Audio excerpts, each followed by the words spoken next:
बिस्मिल्लाहिर्रहमानिर्रहीम। आज हम जिस टॉपिक पे बात कर रहे हैं वो है मेहनत। ये एक बड़ा आम सा लफ्ज़ है जो तकरीबन इस लफ्ज़ से हर इंसान जो है वो आशना है, मेहनत के बारे में जानता है। लेकिन मेहनत को कैसे आप लेते हैं ये एक अलग स्टोरी है, और इसी के अंदर इसकी कामयाबी जो है वो मेहनत की वो छुपी होती है। मेरा इसमें मानना ये है, मैंने एक किताब में पढ़ा था कि मेहनत इतनी खामोशी से करनी चाहिए कि आपकी कामयाबी शोर मचा दे। हमारे उस्ताद मोहतरम कासिम अली शाह साहब फरमाते हैं कि खामोश मेहनत करने वाला बड़ा आदमी होता है। जो आदमी मेहनत सेंस में करता है कि उसकी मेहनत को कोई देखे, उसकी मेहनत को कोई रिकग्नाइज़ करे, तो फिर उसकी मेहनत का वो जो उसकी रूह है ना वो मर जाती है। आप पहली बात तो ये मैं ये समझता हूँ कि अब मेहनत हर शोबे की अलग से है। स्टूडेंट है तो उसके लिए अलग अपनी स्टडी में मेहनत रिलेटेड है, कोई जॉब करता है तो उसकी अपने काम से के हवाले से है, कोई बिजनेसमैन है तो उसके अपने कारोबार के हवाले से उसकी मेहनत में शामिल होगी।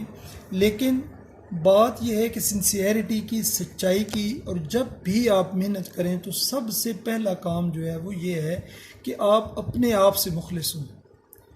और आप याद रखें कि कभी भी आप मेहनत से बड़ा टारगेट अचीव नहीं कर सकते अगर आप अपनी मेहनत करने में मुखलिस नहीं है। तो अगर आप काम दूसरों को दिखाने के लिए कर रहे हैं, अगर आपकी मेहनत का मकसद ये है कि लोग देखें और कहें कि जी ये बड़ा मेहनती है, फिर मामूली छोटी मोटी कामयाबियां तो आप समेट सकते हैं, लेकिन बड़ा काम आप नहीं कर सकते।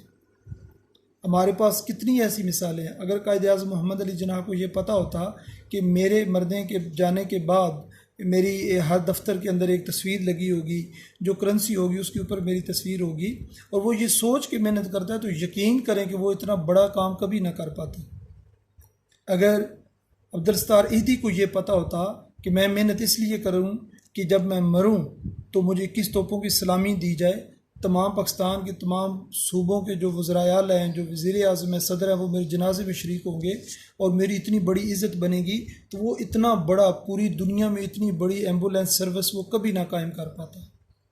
क्योंकि जब वो मेहनत कर रहा था तो उसके ज़हन में ये दुनियावी जो हिशमत और ये दुनियावी लालच कतन नहीं था। फोकस सारे का सारा एक चीज़ पे था और वो थी मेहनत।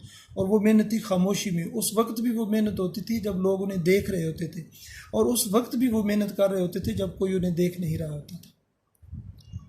अल्लाह ताला का फरमान है कि जब इंसान कोशिश करता है तो अल्लाह ताला उसको उसकी कोशिश से कई गुना ज़्यादा उसका फल देता है। तो जब हम मेहनत करते हैं तो यकीनन हमें उसका अजर भी मिलता है। तो मेहनत हमें जब करते हैं तो हमारा पूरे का पूरा फोकस जो है वो सिर्फ अपनी उस मेहनत पे होना चाहिए, उसकी तशहीर पे नहीं होना चाहिए। और इसमें एक और जो चीज़ मैं ऐड करना चाहूँगा कि जब हम मेहनत करते हैं तो मेहनत के लिए ज़ाहिर है कोई असूल होता है, कोई टारगेट्स बंदा सेट करता है कि मैंने ये चीज़ अचीव करनी है। तो जब भी आप इस पे काम शुरू करें तो टारगेट हमेशा अपना बड़ा रखें।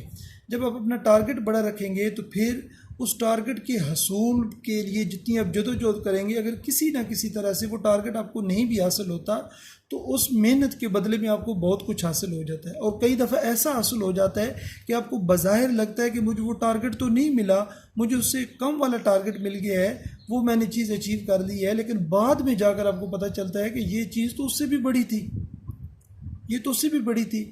और ज़िंदगी में याद रखें एक बात कि कोई इंसान नाकाम नहीं होता। ये जुमला जो है ना, ये नाकामी वाला लफ्ज़ ये मेरी डिक्शनरी में तो है ही नहीं कि फ़लाँ बंदा नाकाम हो गया। नाकामी कुछ नहीं होती। कोई मेहनत आपने जिस शोबे में करनी है, अगर आप स्टूडेंट हैं तो उसमें मेहनत करेंगे आप अच्छे मार्क्स लेने के लिए, अपने लाइफ में स्टैंडर्ड बनाने के लिए। अगर आपको जो भी आप जिस मकाम पर भी लाइफ में पहुंच जाते हैं, फिर उस शोबे के अंदर आप मेहनत करके उस शोबे में आप दयानतदारी के साथ जितना अच्छा काम करेंगे, आप उसमें एक कामयाब इंसान हैं और उसका आपको ज़रूर अजर मिलेगा। और कहते हैं कि मेहनत के बारे में बड़ा खूबसूरत जुमला है कि मेहनत किसी की जागीर नहीं। कोई इसको ऐसे नहीं कर सकता कि यार ये तो अमीर बंदा है, ये मेहनत कर ले सकता है, तुम गरीब हो तो मेहनत नहीं कर सकते। इस पर कोई नहीं है। फिर मेहनत जब आप करते हो तो उसके लिए टारगेट बड़े से बड़ा रखो। स्टूडेंट है तो वो टारगेट्स अपना ये रखें कि कम अज़ कम अगर आउट ऑफ 1100 एफएससी का सपोज स्टूडेंट है तो वो कहेगी मैंने 1090 नंबर लेने हैं। अब उसके दोस्त देखेंगे यार तू पागलों वाले शेख चिल्ली के ख्वाब देख रहे, इतना बड़ा टारगेट रख लिया। लेकिन मुझे बताओ कि वो इतना बड़ा टारगेट सेट करने में किसी किस्म का कोई नुकसान है मेरे भाई? कोई नुकसान नहीं है, कोई जुर्माना के कोई बंदा कहे ओ यार इधर आओ तुमने इतना बड़ा टारगेट सेट कर लिया, इतने पैसे दो उसके, कुछ नहीं होता। फ़ायदा क्या होगा कि जब उस बड़े टारगेट को आप हासिल करने की कोशिश करोगे तो उस टारगेट के हसूल में अगर 1090 नंबर नहीं भी आते तो 1050 ज़रूर आ जाएंगे।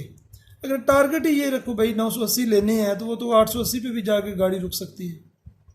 इसी तरह कारोबार के अंदर जब आप टारगेट रखते हो, अपनी कामयाबी के अंदर रखते हो, तो उसमें भी आपको बड़े से बड़ा टारगेट रखना चाहिए।